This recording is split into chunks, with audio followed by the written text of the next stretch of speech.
Bene wacu dusangiye kwemera muri Yezu Kristu ndabaramukije kandi mu izina rya Yezu Kristu nitugire Kristu. Uno munsi tugiye kubandanya n'intahe twarutse twari tugeze ku ntahe ya 21 mu gice cya gatatu cya Australia. Uyu munsi rero ngiye kubandanya ni audio canke video ya 22 ku gice cya gatatu muri Australia. Nariko ndababwira uko mutima mweranda yanje ko ubu rero ngiye kubabwira uko Yezu yampaye inzu. Gusa bimwe nza ndabicako kugira intahe yihute. Uko Yezu rero yampaye inzu, ngira narababwiye ingene nagwaye nkaja mu bitaro, ingene bankoreye operation mu ivi, kuntu ukuguru n'ukundi bitakireha. Basi rero hari dogita wanje w'ifamiye yahora ambwira ati nzoze kwitwarira abo bantu bazompindishiye akababaro, kandi nari narabigerageje ariko nkabona umenga bizohava bigorana. Nyaburya atani icyongereza nari nimenyera, sinabyitaho cyane kuko nyene wa mugani hariho naho twagenda mu ba dogita canke abaroya bigeze baza bandungika nk'ahantu kugira idose yanje bayikurikirane. Nk'aba dogita bagaca bavuga ngo ntacyo nabaye, abandi ngo bwari ubugwayi nari isanzwe mfise mbere ya hahandi batarankora operation. Basi rero nari nageze zahomera nk'uwo byihorera mvuga ati sinze ndabisigemo agahanga.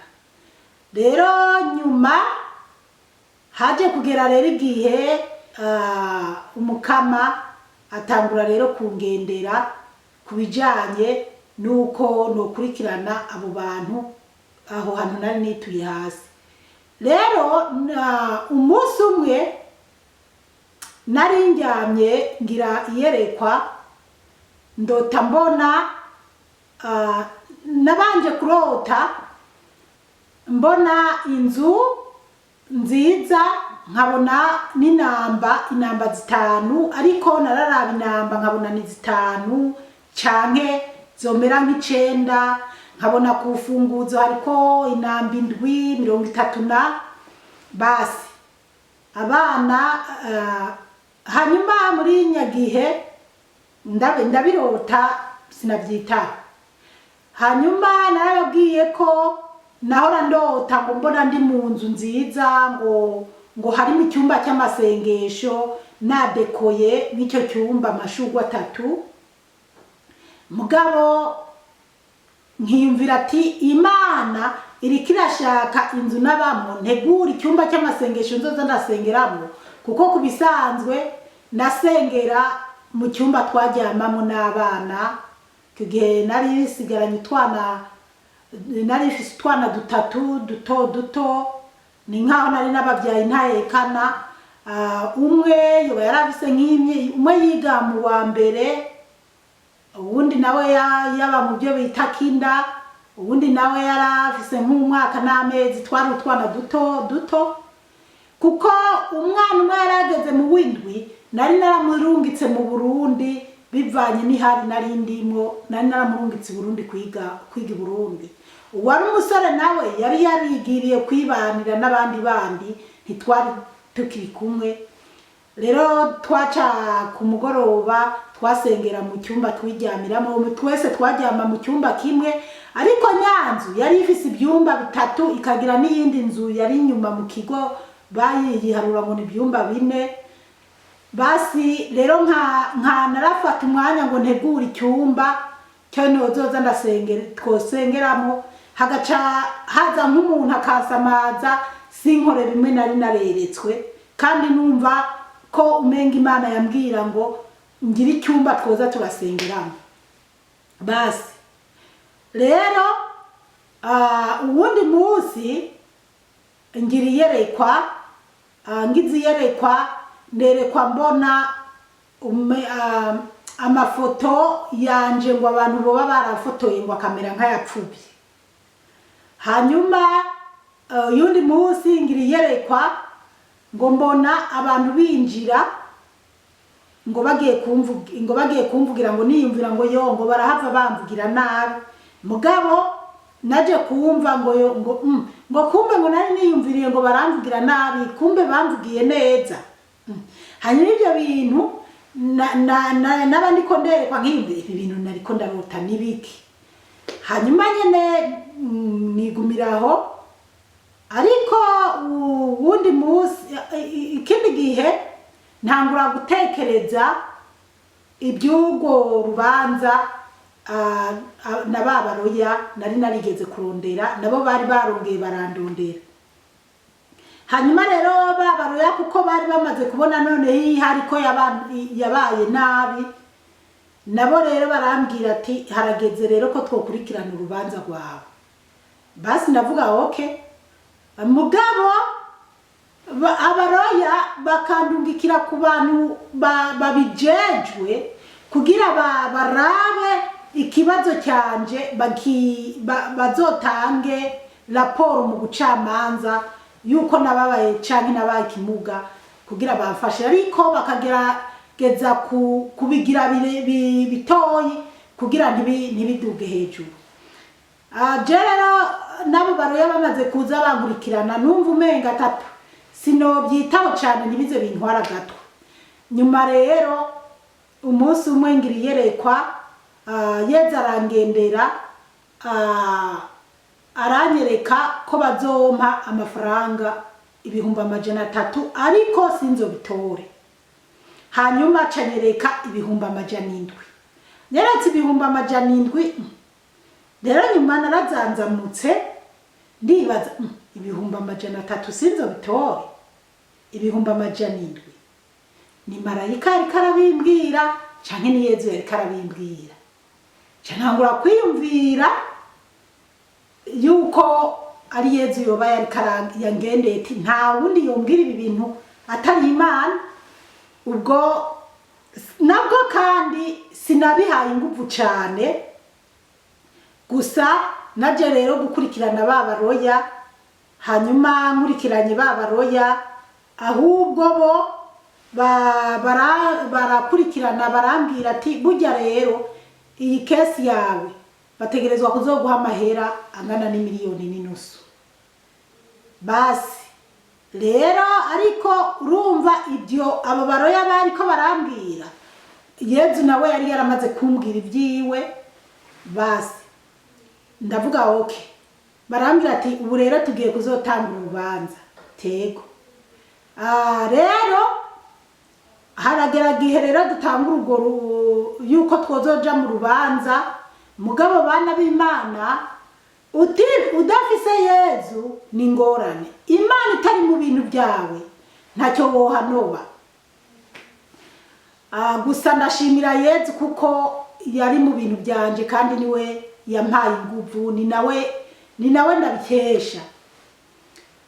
Noneho rero babaroya turapanga ko hatangura urubanza tukazoja mu bucamanza mugabo hageze ko twoja mu bucamanza babaroya baca batangura kumbwira ko twokumvikana ngo harabanza imyumvikano yase kumbure ngo tukabona kuja mu bucamanza. Ndavuga okay rero jewe nta cyongereza nzi neza mbere muri nyagihe hoho nyine icyongereza cyari gikeya cyane byasaba nabo baroya bararondonderera umwinterpreta ariko kandi nari ifise musaza wanje azi icyongereza twaza turajana mugabo muri nyagihe yakunda kuza abari Burundi mu bintu nyene by'i Burundi. Na nyagihe rero yari yaratanguye ibintu by'ama business mu Burundi. Narababwiye n'igihe nigeze kuba ngwaye kanseri hanyuma atari hafi ngo afashe kuza kumvuganira ibintu nk'ibyo. Noneho rero umunsi ntwara hariho umuzungu w'inshuti yanje ndamubwira turajana kugira numva ko ndi kumwe n'uwo muzungu w'inshuti yanje arazwi kumbure bizotuma babona ko hariho n'abazungu banshigikiye.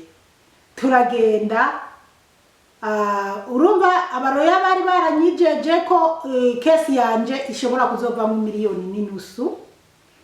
Mugabo casanga babaroya bampindutse baca barambwira ngo mpaka ngo duca dutangura kumvikana nabo bantu biyo kampanye baca bavuga ko ngo bazomba 300,000 batangura 200,000 na hanyuma ngo 300,000 ndababwira ati jewe ntori 300,000 tisishobora gutora 300,000. Uwo muzungu rero w'inshuti yanje yari yafashije no kunjana n'imodoka yiwe acaba mubashigikiye ko ntori 300,000 kandi n'umu interpreter yari umuntu tuzinanye cyane nawe arambwira ati tora 300,000. jewe ndavuga jewe ntori 300,000. burya rero bana b'Imana, haleluya, amen. Iyo ufise ibanga ry'Imana ni byiza gusenga ukubaha Imana kugira Imana izira kuha amabanga y'ibizoba imbere yawe. Jesse shobora gutora 300,000. Hanyuma barambwira ati tora 300,000 ni menshi.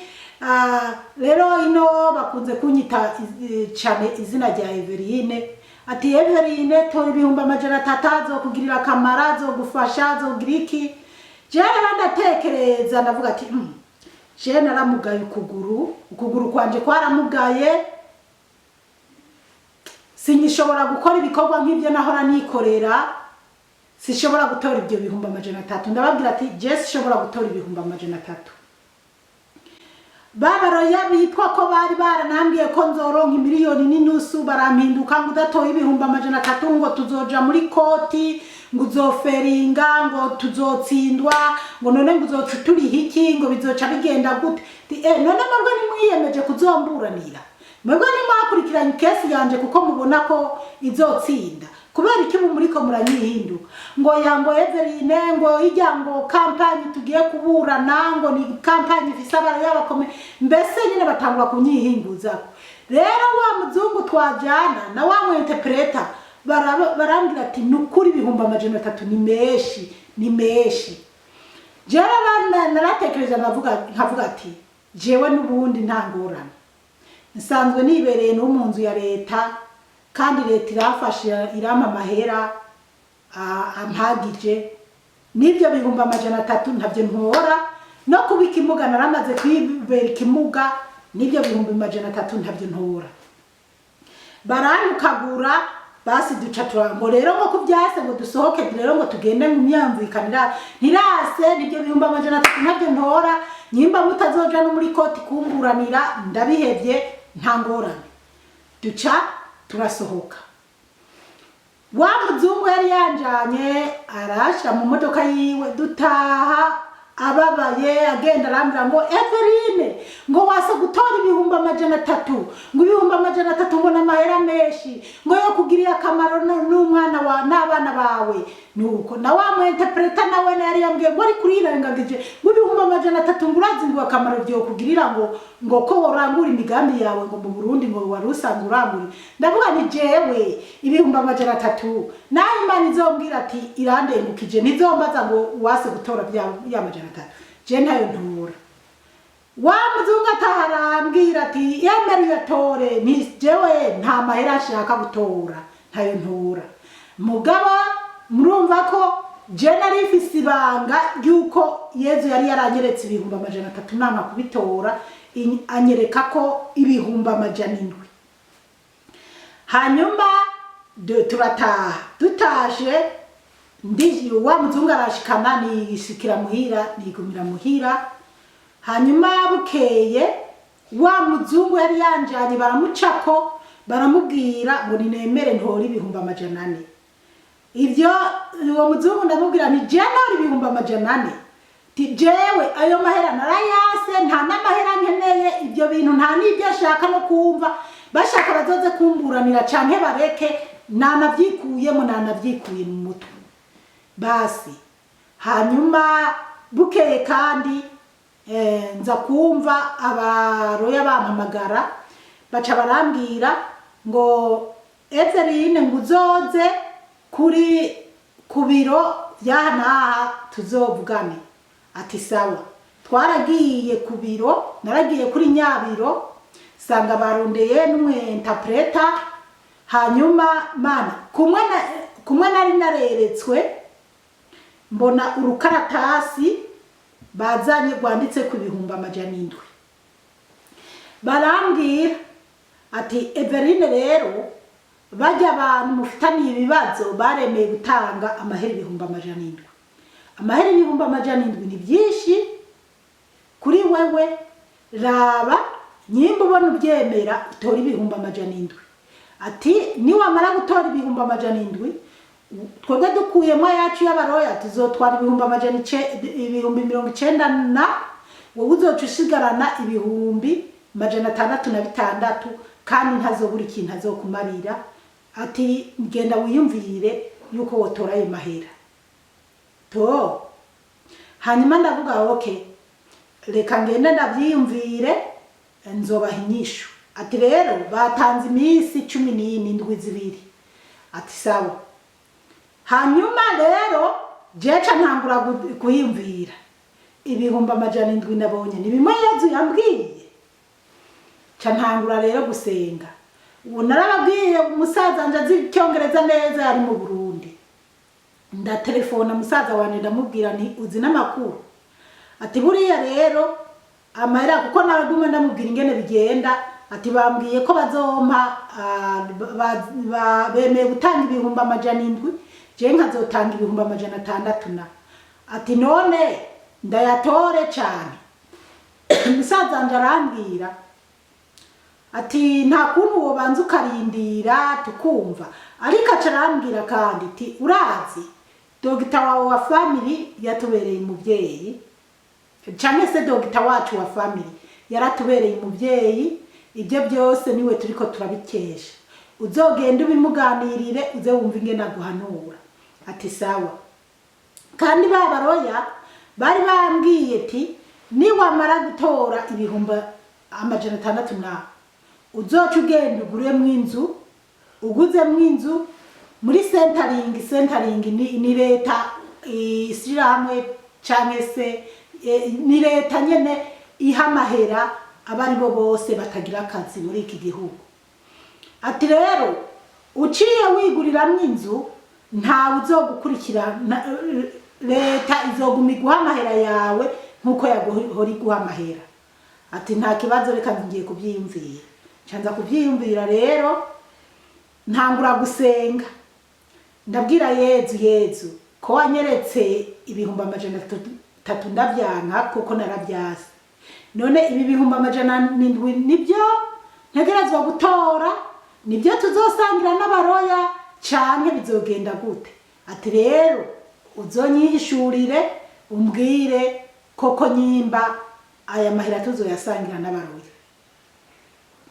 Hanyuma ndagenda kwa wa mudogita ndamubwira ati rero dogita aba naba, kandi dogita Imana imbabarire naranamubeshe sinamubwije ukuri. Namubwiye ati burya rero aba dogita bemeye gutanga abantu bemeye gutanga 600. Jewe mugabo umenga bavuze ko bazoca ndonka bazoca bampa 500. Mbega 500 ndabitore canke? Ati wambereye umuvyeyi nkeneye impanuro zivuye kuri wewe. Dogita biramunezera ngo bagomba kuguha 500 te ngo take money ngo Evelyn ngo go take money.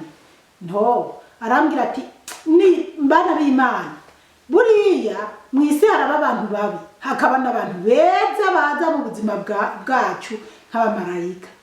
Uyo mudogita wanje arambwira ati rero mwana wanje, ni nkaho numva ko yambwira ati mwana wanje kuko nyene arankuriye. Arambwira ati rero ukabona urose ayo mafaranga ntugire ikindi kintu cya business yajana, ucugura inzu. Niwagura inzu uzobamwo n'abana bawe.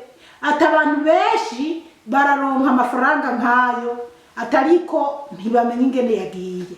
Ati bayashora mu bintu bitandukanye agaca homba. Ati wowe rero uzocugura inzu. Ati yongera arambwira ati rero ndamubwiye ati none tije nagira noja muri kotiti kuko abaruye bwa mbere bari bambwiye ukuntu kacarambira ati rero ati buriya mwisi biragoye ati hariho umuntu naheruka kuza kubera icyabona inzi neza yarahumye amaso kandi ari mu kuri atariko yaraferinze nta kintu na kimwe bamuhaye yaratsinzwe ati rero jewe ndanezerewe kumva bagiye kuguha amahera anangana nayo basi azokugirira akamaro n'abana bawe uzocugura inzu ati sawa basi dogita rero abamparunuye gutora ayo mahera basi ca ndataha kandi ndibuka uwo munsi narabonye n'igitangaza kuko naragiye kumuraba asanga si hari baca bambwira ko aza kuza mu yandi masaha hanyuma nce ngenda mu isengero hari hafi y'isengero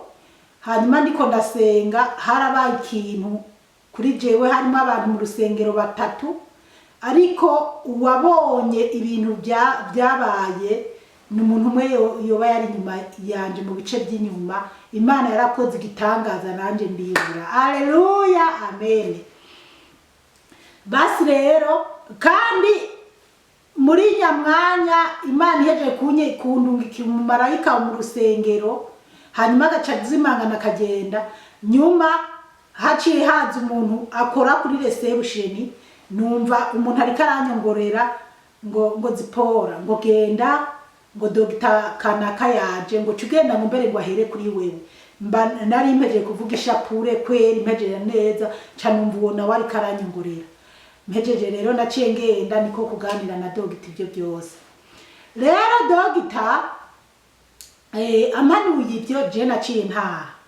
ntashe ca ntangura kuza ndasenga ntangura kwiyumvira naratelefone musaza wanje ndamubwira uko dogita yampanuye hanyuma ca ntangura gusenga mbaza Yezu kuko n'uwo mwanya nyene nari ku rusengero nari nagiye aho bita nko mu nzu ya Yezu ariko wafatanye n'urusengero abariho negera nyene ndicara ndanapfukama nyuma nyene ndabaza Yezu koko mbega jewe nabonye ibya bihumba amajanindwi mbega bijya bihumba amajanindwi wambwiye nibijya nabonye kuri rujya rukaratasi nibyo barayo bazokura ko je nkasigarana amajana 6 Yezu rero ubu ngeze ahantu wowe nyene ari wowe wo kumishurira nyimba ari kuyatora canka ari kutayatora basi jewe narabwiye musaza wanje arambira tese ni wobanza basingurindire